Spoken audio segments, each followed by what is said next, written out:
Voltando aqui à nossa aula, dando seguimento à questão da proteção possessória, primeira coisa, vamos estudar as características e os requisitos dessa proteção possessória. E aqui, como eu disse no vídeo anterior, a gente vai recorrer ao CPC, porque aqui nós temos também uma questão mais processual. O artigo 560 do CPC, ele diz: o possuidor tem direito a ser mantido na posse em caso de turbação e reintegrado em caso de esbulho. 561. Incumbe ao autor provar 1. A sua posse. 2. A turbação ou esbulho praticado pelo réu. 3. A data da turbação e do esbulho. 4. A continuação da posse, embora turbada, na ação de manutenção ou a perda da posse na ação de reintegração. E aí, o Código Civil, no 1210, ele determina que o possuidor tem o direito de ser mantido na posse em caso de turbação, restituído no dia esbulho e segurado de violência iminente se tiver justo receio de ser molestado. Parágrafo 2º, não obsta a manutenção ou reintegração na posse a alegação de propriedade ou de outro direito sobre a coisa. E aí, esse parágrafo 2º é importantíssimo aqui no estudo da proteção possessória. A primeira coisa, a principal coisa a ser provada para que a gente possa buscar, para que a gente tenha legitimidade para buscar a proteção possessória através das ações que a gente vai estudar a partir daqui, é justamente a prova de que havia posse anterior. Ah, Juliana, eu não estava na posse do bem, eu nunca estive na posse desse bem, mas eu o adquiri há alguns anos. E agora tem uma pessoa ocupando e eu quero proteger a minha propriedade, eu quero proteger a minha posse. Afinal de contas, esse imóvel foi adquirido por mim. Embora eu nunca tenha morado nele, eu nunca tenha estado nele, eu sequer tenha cercado ele, ainda assim, esse imóvel é meu e eu quero protegê-lo. Eu posso utilizar alguma ação possessória para isso? Não. A ação possessória em si, não. Porque o inciso 1 do 561 é bem claro. A primeira prova que tem que ser feita é da posse. E depois da turbação, ou do esbulho dessa posse e os outros requisitos que a gente leu aqui. Portanto, esse proprietário não pode se utilizar da ação possessória. Ah, então eu não tenho meios judiciais cabíveis para proteger a minha propriedade? Tem. A propriedade, ela pode ser protegida através de ação reivindicatória, através de uma ação petitória, mas não através de uma ação possessória. Fechou? Seguindo adiante no estudo da proteção possessória, bato nessa tecla de que a posse, ela é pressuposto fundamental e comum a todas as formas de tutela possessória, sendo assim o primeiro requisito a ser provado pelo autor para a propositura da ação possessória, a prova da posse. Quem nunca teve essa posse não pode se valer dessa proteção possessória. Repito, não pode se valer da proteção possessória, mas pode se valer de uma ação reivindicatória, de uma ação petitória, não dessas ações que a gente vai estudar aqui, certo? Vocês podem encontrar, através de pesquisa jurisprudencial, vários julgados nesse sentido, de proprietário que não teve a posse, embora seja proprietário, e ingressa com ação possessória. Essa ação possessória, ela é julgada improcedente. Por quê? Porque o pressuposto fundamental e comum a qualquer ação possessória é justamente a prova da posse.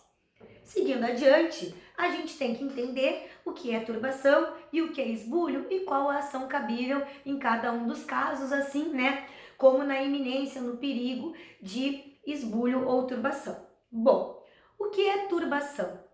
Turbação é todo ato que embaraça o livre exercício da posse. Isso, é trazido pelo Gonçalves, doutrina clássica. É, portanto, todo fato material ou todo ato jurídico que, direta ou indiretamente, constitui ou implica uma pretensão contrária à posse de alguém. Bom, atos turbativos, portanto, são aqueles que privam o possuidor da plenitude do exercício da posse, não do seu exercício. O possuidor continua exercendo a sua posse, mas ele não consegue exercer de forma plena porque alguém está turbando o exercício pleno da sua posse. a plenitude desse exercício e não o exercício em si. A turbação, ela pode ser direta, indireta, positiva ou negativa. Ela vai ser direta quando ela for exercida imediatamente sobre o bem. Exemplo, abertura de um caminho ou corte de árvores no terreno do autor. Ela vai ser indireta quando ela é praticada externamente, mas repercutir de alguma forma, sobre a coisa possuída. Exemplo, se em virtude de alguma manobra, um vizinho, por exemplo, impede que algum inquilino, chegue lá no prédio do possuidor para locá-lo. Ela vai ser positiva quando resultado da prática, de atos materiais, ou seja, positivamente é praticado algum ato que vai turbar esta posse. E aí, exemplo, passagem pela propriedade alheia ou ingresso para retirada de água. E vai ser negativa quando ela dificultar, quando ela embaraçar o livre exercício da posse pelo possuidor. Exemplo, a que impede o possuidor de utilizar a porta de entrada da sua propriedade. O esbulho, por sua vez, é o ato pelo qual o possuidor se vê de fato privado da sua posse, mediante violência, clandestinidade ou abuso de confiança. O esbulho, por sua vez, portanto, acarreta a perda do exercício da posse. No esbulho, o esbulhado perde sua posse. E aí, o 1212 vem dizer: o possuidor pode intentar a ação de esbulho ou a de indenização contra terceiro que recebeu a coisa esbulhada sabendo que era.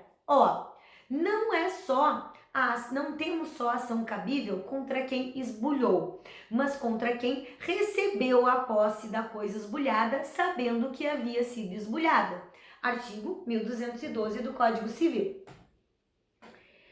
E a ameaça à posse, ela está lá prevista no 567 do CPC, que diz: o possuidor direto ou indireto que tenha justo receio de ser molestado na posse poderá requerer ao juiz que assegure da turbação ou esbulho iminente mediante mandato proibitório em que se comine ao réu determinada pena pecuniária caso transgredido o preceito. Então aqui a gente vai ter a caracterização dessa ameaça à posse quando houver uma ameaça tanto de esbulho quanto de turbação.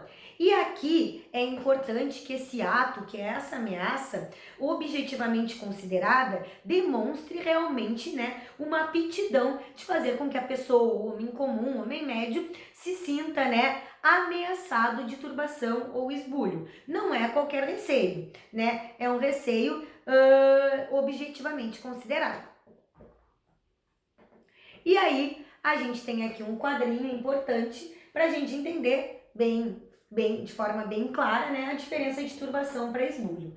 Na turbação, embora molestado, o possuidor continua na posse dos bens, cabendo, portanto, uma ação para que ele seja mantido na posse. Ele está tendo ameaçada a plenitude do exercício da sua posse. Ele está na posse, mas está tendo ameaçada a plenitude do exercício dela. E, portanto, ele deseja ser mantido nessa posse. A ação cabível aqui é uma ação de manutenção de posse. No esbulho, o possuidor é privado da sua posse. A gente tem a privação do exercício dessa posse.